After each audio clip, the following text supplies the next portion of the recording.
Good morning बच्चों।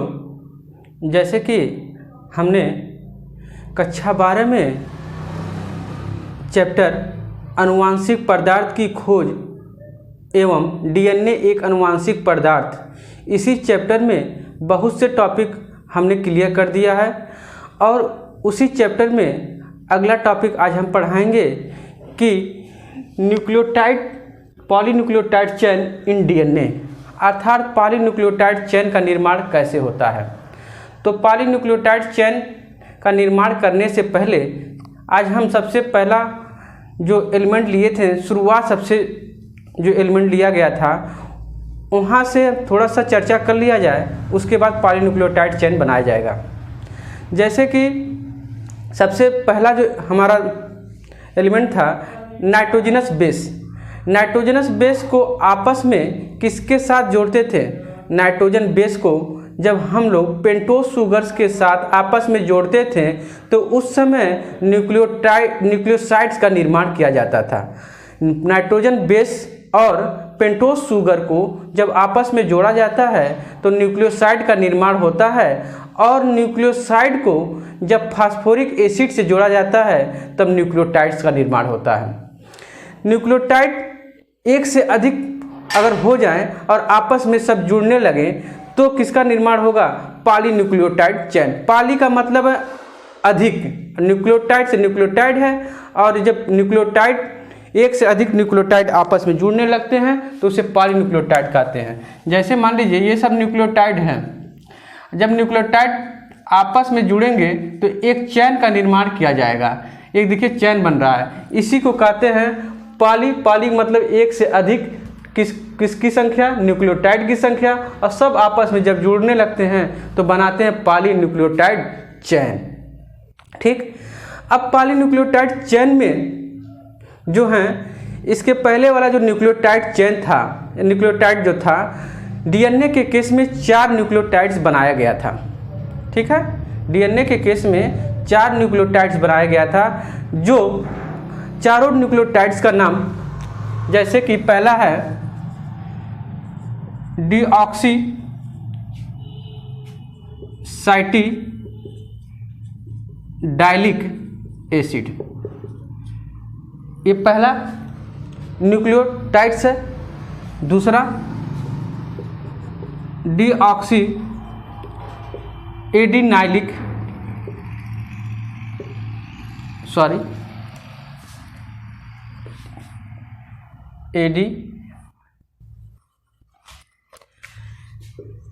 Adenylic acid.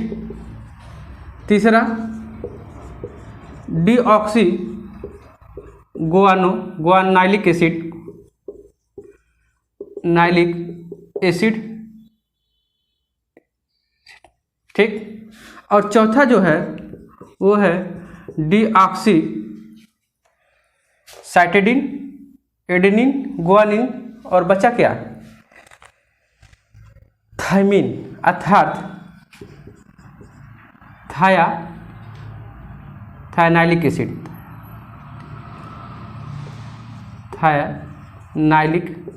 Acid. ठीक, इस तरह से 4 न्यूक्लियोटाइड्स बनाए गए हैं किसके? डीएनए के। तो डीएनए के जब 4 न्यूक्लियोटाइड्स बन गए हैं, यहाँ थोड़ा सा गलती हो गया है,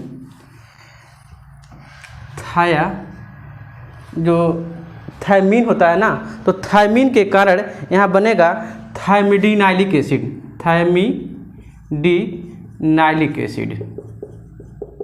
ठीक, ये चारों हो गया। अब चारों में देखा जाए कि आपस में ये सब कैसे जुड़ते हैं, क्योंकि यही न्यूक्लियोटाइड्स को आपस में क्या करना है? जोड़ना है।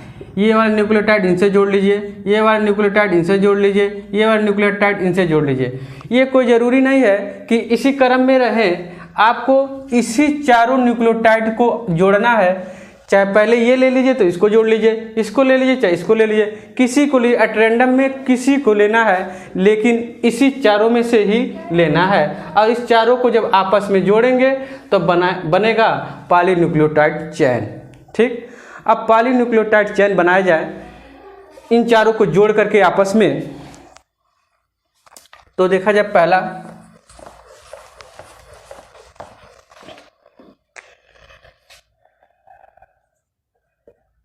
ये फास्फोरिक वाला,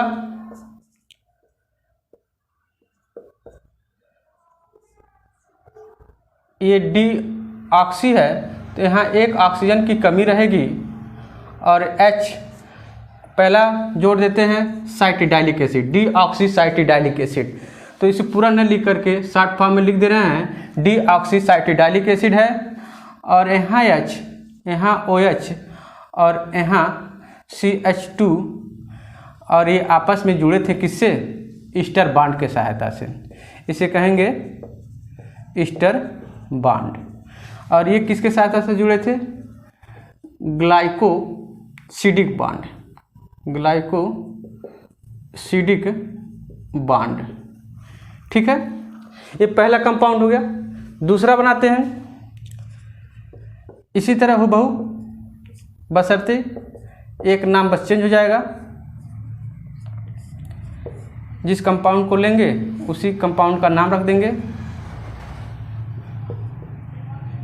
सॉरी, यहाँ H होगा, OH। यहाँ ले लेते हैं, ये डी ऑक्सी साइटिडाइलिक एसिड था, यहाँ दूसरा जो कंपाउंड हम लोग लेते हैं डी ऑक्सी थाइमिडाइलिक एसिड, तो थाइमिडाइलिक का सिंबल T है तो इसको T लगा लीजिए। ये जो बॉन्ड है ग्लाइकोसिडिक बॉन्ड, ये जो बॉन्ड है ईस्टर बॉन्ड। ठीक, अगला स्ट्रक्चर देखा जाए तो अगला जो स्ट्रक्चर है वो भी इसी तरह से,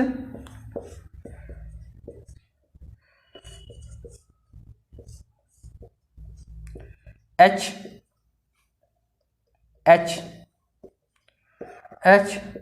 OH और यहाँ जोड़ देते हैं साइटिडाइलिक एसिड है, यहाँ थाइमिडाइलिक एसिड है, यहाँ जोड़ देते हैं डीऑक्सी एडिनाइलिक एसिड। ठीक, ये deoxy thymidylic acid, deoxy cytidylic acid और ये डीऑक्सी एडिनाइलिक एसिड। इसी तरह चौथा भी मेंबर है, उसको भी लिख लिया जाए।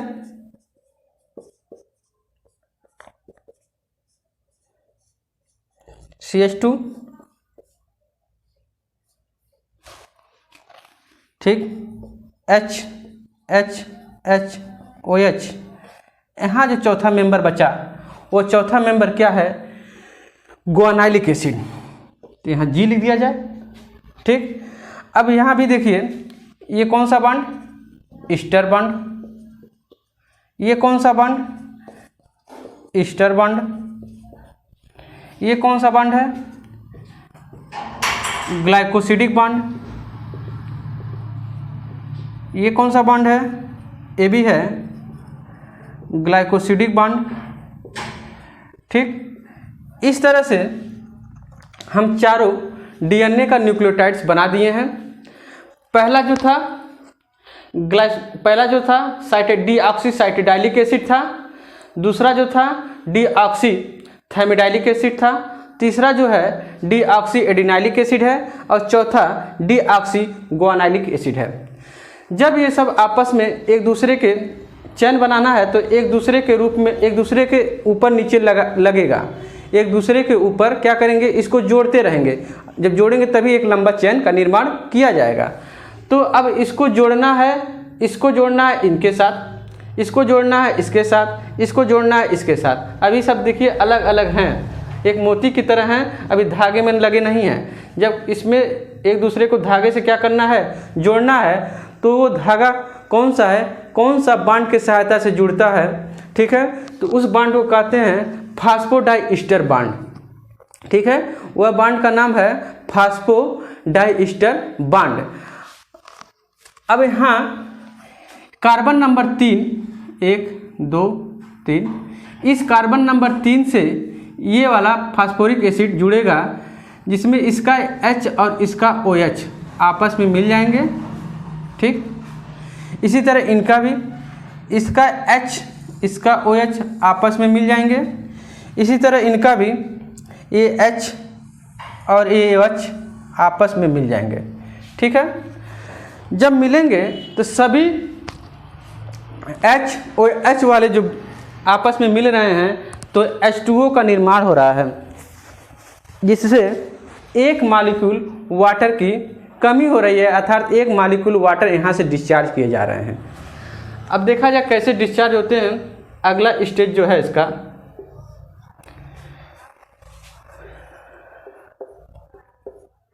अगला जो यही वाला चीज़ यहाँ बना रहे हैं CH2, ये पेंटोस शुगर है डीऑक्सी का, H H H OH। ठीक, और ये जो है डीऑक्सीसाइटिडाइलिक एसिड, ये पता है ग्लाइकोसिडिक बॉन्ड के सहायता से, और ये जो बॉन्ड था ईस्टर बॉन्ड था। ये जो है यहाँ क्या था, ईस्टर बॉन्ड था, इसका नाम है ईस्टर बॉन्ड। ठीक, अब देखिए यहाँ का OH और यहाँ का H आपस में मिले हैं, तो जब मिलेंगे तो एक मॉलिक्यूल पानी की कमी होगी, अर्थात एक मॉलिक्यूल पानी यहाँ से निकलेगा। जब निकलेगा तो ये वाला पूर्ण रूप से गायब हो जाएगा और एक यहाँ बॉन्ड बनेगा जिसे कहेंगे फास्फो डाई ईस्टर बॉन्ड।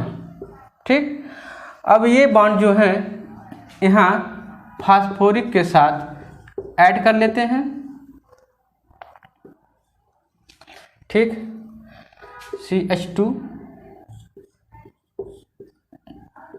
ठीक, HOH H। अब यहाँ दूसरा जो कंपाउंड था डीऑक्सी थायमिडाइलिक एसिड, तो इसको यहाँ लिख दिया जाए, और यहाँ था H, फिर यहाँ से एक दूसरा कंपाउंड जुटेगा, इसको लिखते हैं, ये है ईस्टर बॉन्ड और ये है ग्लाइकोसिडिक बॉन्ड। अगला जो स्ट्रक्चर है, यही कार्बन नंबर तीसरे से जुड़ेंगे, फिर यह फास्फोरिक वाला आ जाएगा CH2,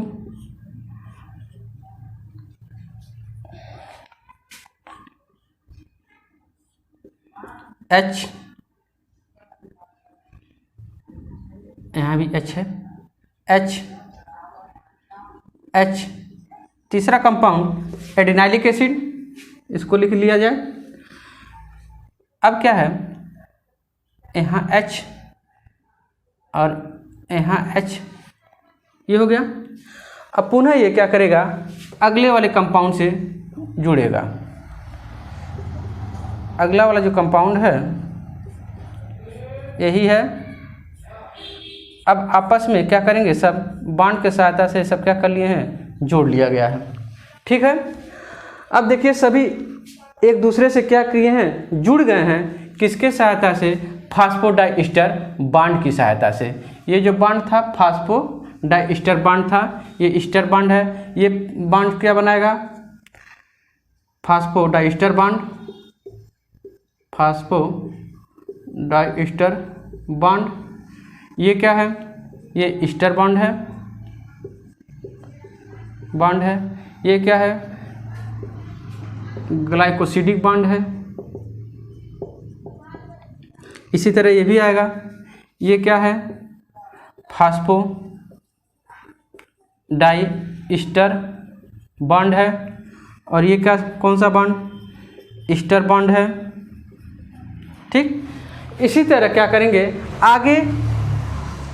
आगे न्यूक्लियोटाइड चेन जोड़ते रहेंगे, जितना ज़्यादा जोड़ेंगे उतना बड़ा चेन बनेगा। तो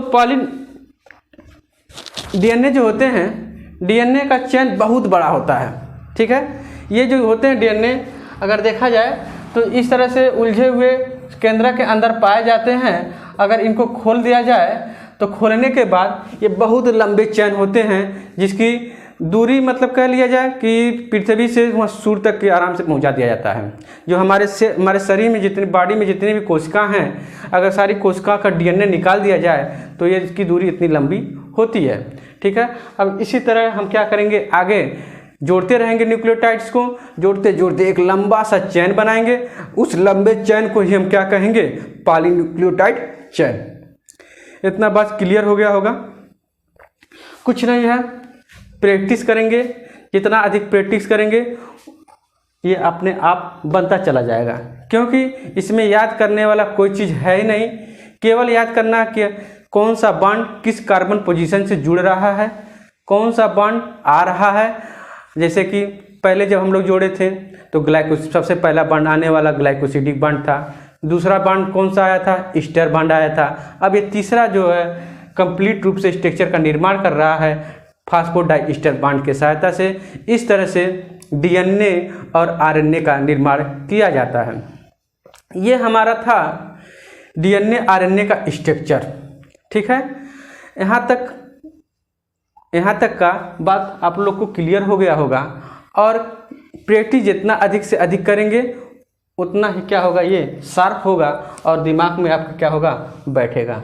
ठीक है, कुछ याद करना की जरूरत नहीं है, आपको बस याद करना है डीएनए के केस में 4 बेस पाए जाते हैं, एडेनिन, गुआनिन, साइटोसिन और थायमिन। ठीक है, इसी तरह आरएनए के केस में भी 4 नाइट्रोजन बेस याद करना है। कौन सा, एडेनिन, गुआनिन, साइटोसिन, यूरेसिल। ठीक है, ये 4 नाइट्रोजन बेस का स्ट्रक्चर आपको तैयार रहेगा, याद रहेगा, तो आगे का स्ट्रक्चर बनाना आसान रहेगा। क्योंकि ये पिरिमिडीन प्यूरिन का जो बेस थे, जैसे पिरिमिडीन में 3 बेस थे, साइटोसिन, थायमिन, यूरेसिल। इसी तरह प्यूरिन वाले नाइट्रोजन बेस में 2 बेस थे, एडेनिन, गुआनिन।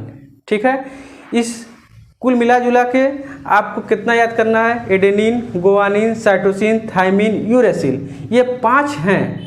सिर्फ 5 का स्ट्रक्चर कंप्लीटली रूप से याद हो जाए तो छोटे छोटे से लेकर के धीरे धीरे क्या करेंगे, बड़ा सा चेन का निर्माण करेंगे। अंत में आपको मिलेगा क्या, पॉलीन्यूक्लियोटाइड चेन, चाहे डीएनए हो चाहे आरएनए हो। ठीक है, सबसे पहला एलिमेंट क्या था, नाइट्रोजन बेस थे। उसको किससे जोड़े थे, पेंटोज शुगर से। जब पेंटोज शुगर नाइट्रोजन बेस आपस में मिला के जोड़ दिए थे तब बन गया था न्यूक्लियोसाइड। अब प्लस फास्फोरिक एसिड को जोड़े थे तो बन गया था न्यूक्लियोटाइड। अब एक से अधिक न्यूक्लियोटाइड्स को आपस में जब जोड़ा जाता है तो बनता है पॉलीन्यूक्लियोटाइड्स। ठीक है, एक बार फिर से बता रहे हैं, जैसे जो डीएनए होता है ये क्या है, मैक्रो मॉलिक्यूल होता है। मैक्रो मतलब तो बहुत बड़ा मॉलिक्यूल है डीएनए। ठीक है, इस मैक्रो मॉलिक्यूल को बनाने के लिए हमें छोटे छोटे मॉलिक्यूल की आवश्यकता पड़ी होगी। जैसे मान लीजिए ये डीएनए है, मैक्रो मॉलिक्यूल है। ठीक है, यह मॉलिक्यूल बना होगा किसी छोटे मॉलिक्यूल से। तो ये जो डीएनए है ये बना होगा, डीएनए बना किससे, पॉलीन्यूक्लियोटाइड चेन से। ठीक है, अब ये पॉलीन्यूक्लियोटाइड चेन बना किससे है, इससे छोटा एलिमेंट आएगा, न्यूक्लियोटाइड से बना है। अब ये न्यूक्लियोटाइड किससे बना है, तो इसके 2 कंपाउंड हैं। 2 कंपाउंड में ये क्या है, न्यूक्लियोसाइड और फास्फोरिक एसिड। ठीक है, अब ये दोनों फास्फोरिक एसिड जब आपस में मिलते हैं या न्यूक्लियोटाइड्स का निर्माण इनसे या इन दोनों का आपस में जोड़ते हैं तो न्यूक्लियोटाइड्स का निर्माण किया जाता है।